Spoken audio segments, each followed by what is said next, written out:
Mucho más en 2025. Y a ver, cuando abrimos el programa yo les he dicho que avanzar en el cronograma electoral es importante. Y las sensaciones que genera esto, mientras más cerca estemos del 12 de abril también. Así que, ¿qué significa justamente la derrota de las listas encabezadas por figuras tradicionales? Usted lo acaba de ver, el señor Víctor Andrés García Belaúnde y otros tantos más que vamos a reconocer esta noche. Y para hacerlo vamos a darle la bienvenida a Urpi Torrado, ella CEO de Datum, y nos acompaña esta noche. Y también está Juan Paredes Castro, analista político, porque esto se tiene que analizar desde varios frentes y el político es uno de ellos. Gracias por estar ambos esta noche y quiero empezar justamente por la estadística y luego haremos el análisis. Bienvenida, Urpi, ¿cómo te va? Buenas noches. A ver, es un fenómeno que va con esta tendencia ascendente a verdaderamente la apuesta por la renovación de cuadros, y pongo esto de renovación de cuadros entre comillas, porque realmente es la sorpresa de quienes no conocemos hace 4 años y que eventualmente han podido estar haciendo trabajo dentro de sus propios partidos. Bueno, es interesante porque lo que vemos como contexto país es que en general hay una búsqueda de nuevos rostros, de nuevos liderazgos que no se han encontrado.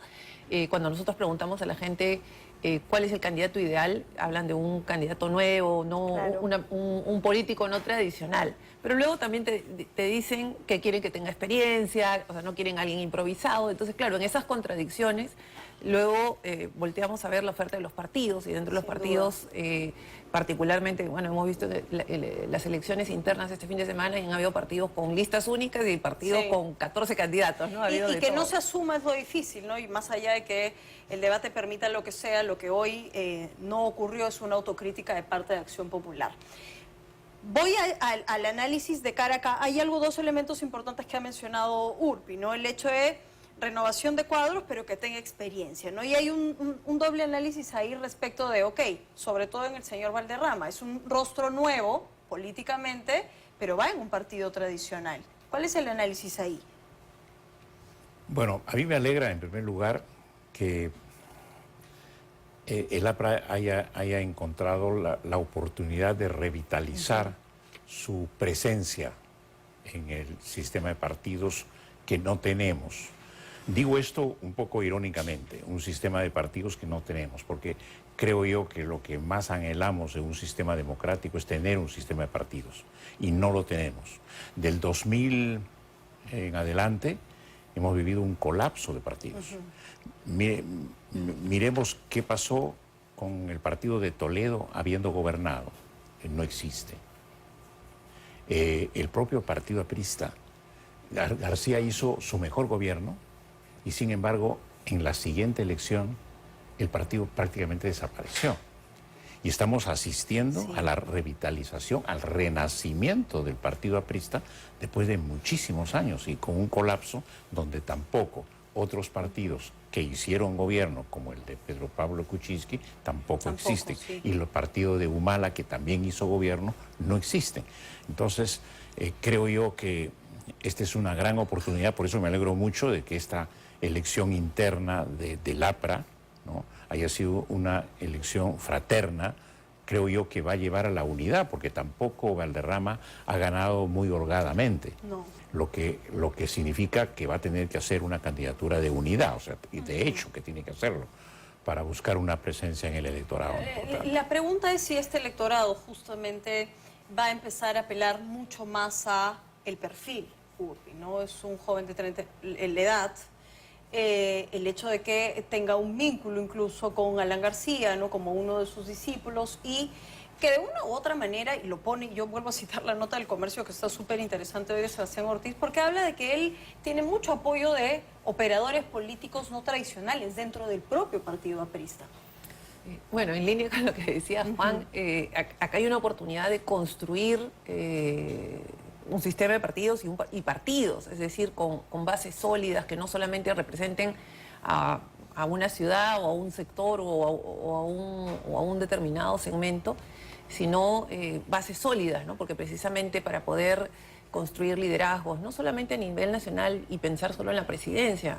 Creo que el gran problema que han tenido los partidos y por los cuales Juan hablaba de que han desaparecido es porque los liderazgos estaban centrados en personas y no propiamente en el partido y en las ideologías que promueve el partido. Entonces, de cara a, digamos, a fortalecer a los electores, a que haya... Los jóvenes tienen predisposición y tienen ganas de participar en política. Sin embargo, no hay espacios para que ellos puedan participar. Esta es una oportunidad para precisamente fortalecer y generar estos espacios. Y a partir de esto, eventualmente podría figurar, de darse así, de figurar en los próximos rankings, con lo que queda de campaña, podría ser importante para esta movida electoral, porque hemos visto a los mismos, ¿no es cierto?, aparecer en las últimas encuestas con porcentajes bastante pobres.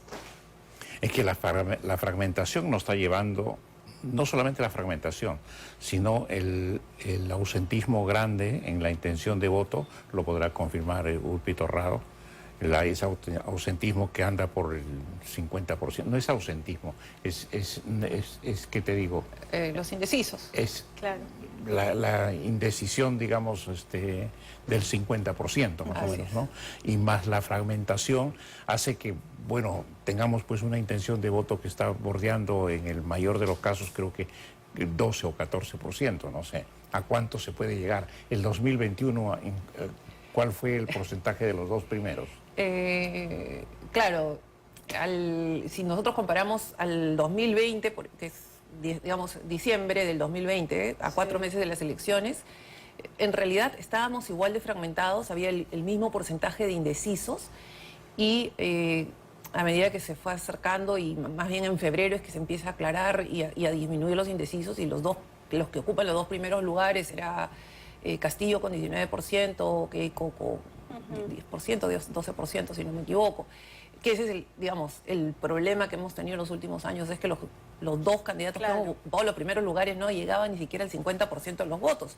Que no es el caso del 2016, que ahí sí los dos candidatos de los primeros lugares tenían más bien el 60% de los votos, en el 2011 también.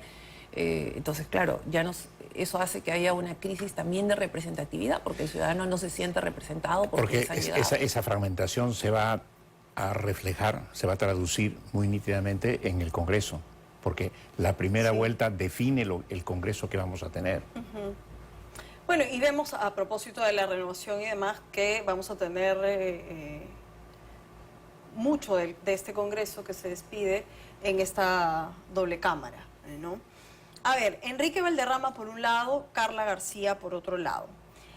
La diferencia es seguramente la predictibilidad, ¿no? A Carla García sí le hemos visto en los últimos meses trabajando políticamente y demás. Del señor Valderrama poco o muy poco hemos sabido hasta ayer que ha ganado. La lectura ahí es que a través de ellos, no solo hablando del bolsón de votos que podrían arrastrar para el APRA, sino que de una u otra manera la lectura en las próximas encuestas sea de otro tipo de interés del electorado. Va a depender también de qué es lo que hagan los partidos, ¿no? O sea, el problema es, no es el elector, sino es la oferta que puedan tener los partidos y cómo trabajan esto a la interna. Va a ser muy difícil, hay esta búsqueda de rostros nuevos, pero al final es más, poniendo rostros nuevos, si no hay una buena campaña política, si no hay, digamos, solidez de propuestas, hay más ingredientes que solamente el candidato. Sí. Valderrama es una novedad, pero si no lo hemos visto en los medios es porque ha estado haciendo un trabajo distinto a todos los demás. Me parece un trabajo más que todo interno. Pero ese trabajo interno se va a tener que reflejar ahora en una estrategia. Él tiene que tener una estrategia para conquistar. Ya no va a estar conquistando nuevamente la votación aprista que le ha dado un resultado estrecho. Va a estar conquistando un electorado mayor. O va a tener que conquistar un electorado mayor. Yo recuerdo el 2001, cuando García compite con Toledo. García estaba antes, un poco antes, yo creo que ya en el 2000, en las encuestas estaba en el piso, ¿no? Pero mira cómo remontó. O sea, vamos a ver cuál va a ser el reto de Valderrama, que quiere imitar a García. Yo les pido que me acompañen a hacer una pausa y vamos a seguir hablando de esto y además de cómo la semana pasada ha sido una semana que marca sin duda, es un punto de inflexión para lo político judicial con el tema Vizcarra y cómo esto va a mover también, ¿no es cierto?, esta aguja electoral. ¿Qué va a pasar con Mario Vizcarra? ¿Le juega a favor simplemente el tema de las iniciales metodológicamente? Urpi, me lo contestas al regreso, ¿no? Y empiezo con esta frase, ya está volteada la suerte, mira, me la acaba de dar. ¿Qué le parece? Bueno, no sé hacia qué dirección lo pongo. Hacia el tema Vizcarra. ¿Y por qué lo pregunto? A ver, le dejé la pregunta al aire, ¿no es cierto?, para Urpi, porque... Y hay algo que en algún momento, sin duda, en alguna de las encuestas decíamos, ¿qué hace Martín Vizcarra si estaba inhabilitado? Era un error de metodología, pero ahora como hoy ya él en prisión le cede la batuta al hermano, que coincidentemente tiene las mismas siglas, ¿no es cierto?, iniciales, Mario Vizcarra.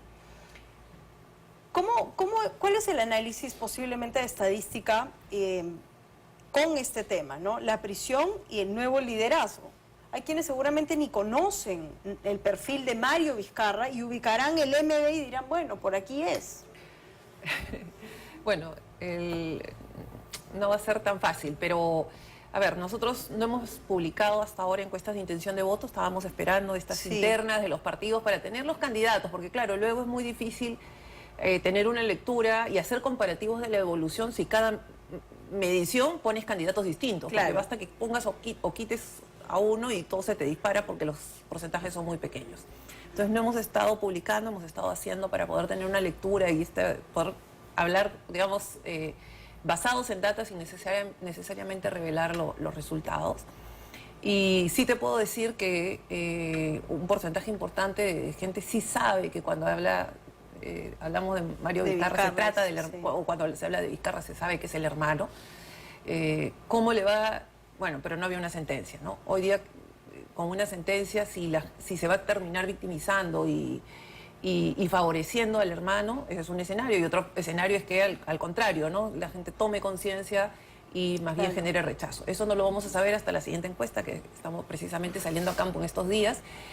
Pero sí, si bien digamos, nosotros en el Perú siempre hablamos de que no hay endoce de votos y probablemente si un candidato sale y dicen voten por otro, no lo hay. Pero sí hemos visto en la historia, y el caso de Fujimori, por ejemplo, es uno, ¿no? O sea, Alberto va a la cárcel y endosa a Keiko Fujimori, no todos sus votantes, pero una parte de.